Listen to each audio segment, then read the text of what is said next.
31 करोड अहिले चाहिँ स्रोत सुनिश्चितता भएको छ है। 5 अरब यो 50 करोडको टेन्डर भयो, 5 अरबको अब काम हुँदैछ। उहाँ लुम्बिनीको मुख्यमन्त्री है चेतनारायण आचार्य हाम्रो हाम्रो यो निर्माण व्यवसायी भाइ हेमशङ्कर राजनीतिक मान्छे लुम्बिनीको मुख्यमन्त्री तपाईँको ठेक्का हो होइन? एउटा काममा यो जिल्ला प्रशासन हो सर, जिल्ला प्रशासन तीनटा बिल्डिङ गरेर 50 करोडमा ठेक्का लगाएको निर्माण व्यवसायले 30 करोडमा भ्याट समेत पार्नु भएको त्यो 5 हजुरको त्यो अब त्यो अरू बिल्डिङहरू बनाएको त्योमा 8 वटा बिल्डिङ यता प्रदेशको यता माथि बनाउँदैछौँ। स्थानीय क्षेत्र छ प्रदेश माथि छ सङ्घीय 25 बिघा हामी भित्तै मैदान लगाएको छौँ। क्रिकेट रङ्गशाला हो फुटबल प्रदेशको ठुलो यतापट्टि पठाएको योभन्दा बाहिर चाहिँ अब सन्चै भयो अलिअलि 186 बिघा छ यो हाललाई कम्पाउन्ड गरेर 100 बिघा जग्गा बाँकी छ हामी यो सबै जातका छाप्रा थिए। दलितका जम्मैका थिए, बाहुनका, क्षेत्रीका जम्मैका थिए। अब निस्किन्छ के हो अब त जिल्ला अदालत कार्यालय हो, सशस्त्र क्याम्प हो, समिति हो, नमुना कारागारको पनि तयारी गर्दैछौँ। सबै पारी इन्टिग्रेटेड हो, जुन आवश्यकता पर्ने अफिसलाई त्योमा हालिने हो हामीले। यसमा 4वटा अफिस पनि जे आवश्यक पर्छ त्यसमा राख्ने। अब नयाँ पनि निस्केछ, निस्किसक्यो। एउटै मोडल 5 गतेको हामीले ठेक्का खोल्दैछ। यसको 40% हरियाली 36 अरबको डिपिआर छ यसको। यत्रो पैसा किन हाल्छौ भनेर हामीलाई आलोचना पनि गरिरहेछन्। त्यसको त उद्योग खोले हुन्थ्यो नि भन्ने छन्। पहिला 17 अरबको भएको थियो प्रारम्भिक डिपिआर बनाउँदा। प्रदेशको एकातिर, सङ्घीय एकातिर 40% हरियाली। यसको के छ भने भित्र विद्युतीय बस पनि चलाएर मान्छेहरू सेवा गराइ अनि कर्मचारीहरूको आवास प्रदेशका कार्यालय पनि यही भित्रै सबै 3टै तहका कार्यालय हो। यसको यो गणतन्त्रले बनाउने सदरमुकाम यही हो दाजु। पूर्वी रुकुम र यो सबै पञ्चायतले बनाएका हुन् पहिला।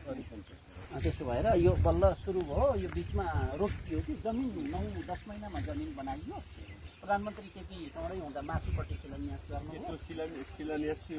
अलि यता त्यो त होइन। बिचमा एउटा बुद्ध गुम्बा, एउटा राम मन्दिर, एउटा मगरको गुम्बा अलिकति जग्गा छ। अरू 4 अर्बमा छन् हाम्रो तपाईँको 5 किलोमिटर यो वरिपरि जति पनि भवन बनाएको छ त्योभित्र हामीले पिच गर्न, बाटो पनि पिच गर्नु, पैदल यात्रा हो, साइकल राइडिङ गर्नको लागि। अनि ठाउँ टु ठाउँ तपाईँको ड्रेन छ होइन। अनि त्यसपछि पानीहरूको होइन अन्डरग्राउन्ड इलेक्ट्रिसिटीहरूको सबै यो पालिको 5 अर्बमा छ सबै काम। यसको 11वटा जिल्लाको प्रदेशको फेरि नक्सा पनि बनाएको छ। अब कास्की भन्ने एउटा गार्डन बनाउनु, त्यहाँ माछा पस्ने हुनु पर्यो। मुस्ताङ हो भने मुक्तिनाथको एउटा बनाउनु। जिल्ला 11 हामीले यो ड्रिमै हो, सपना हो। म कास्कीमा बस्ने भएको हुँदा कास्कीको एकदम राम्रो सपना हो। हामी के थियो भने बिचमा सरकार परिवर्तन नभएको भएर लगातार काम जान्थ्यो। बिचमा चेन्ज भयो, एउटा सरकारले अर्को आउँदा बुझ्नै समय लाग्ने भएर यसपटक पैसा चाहिँ अस्ति 4.5 अरब अहिले अब थप भयो। यो 50 करोडको सुरुवात छ। अब त्यो 36 अरब पुग्न त खै हामी के हुन्छ। तर यो देख्न यो पोलिटिकल ठाउँ बनाउँदैछौँ। 5.5 अरबले पनि के झलक लिनु। हजुरको अस्ति भवन त्यो सकिन लागेको देखेर मैले त्यहाँ जाँदा कस्तो खुसी लाग्यो। हाम्रो आउने असोजसम्म हामी सक्छौँ त्यो सिद्धिसकेपछि पनि देख्ने खालको देखिन होइन। अस्ति भवन देख्दा मैले कहिले यो होला भन्दा तपाईँलाई भेटेर आउँदाखेरि त्यस्तो राम्रो लाग्यो। अब यो यहाँबाट हाइवेबाट नजिक छ। यो के रहेछ भने अलिअलि जग्गा अरूले पनि लिन खोजिरहेको थिए, तराईको सम्म जग्गा। यो त हाइवेको नजिक भएको ठाउँ। यसलाई अलि व्यवस्थापन गरेर यसलाई भूमि व्यवस्थापन मन्त्रालय अनि प्रधानमन्त्री पनि त्यही कुरा बनाउने कुरामा लाग्नुभयो। जग्गा देखाएर सबै गरिसकेपछि यो जग्गा बनाउने भनेर गल्ती के गरिएछ भने त्यो सबै जग्गा बनाउनु पर्ने रहेछ सरकारको। अहिले 100 बिघा जति छ औटे खोलिया त्यो पनि सँगै बनाउन पाएको। अहिले 100 बिघा चाहिँ सरकारको नाममा छ होइन। यो त 186 बिघा सरकारको नाममा 186 बिघा झन्डै 200 हजुरको 5 बिघा बाटोले 5.5 बिघा खान्छ। 179 बिघा भवन बनाउने र यो खेलकुद मैदान लगाएको सम्पूर्ण कामहरू यो भित्रमा आउँछ। 25 बिघा उता खेलकुद क्रिकेट र पुरा भइरहेको नमुना बनाउनु।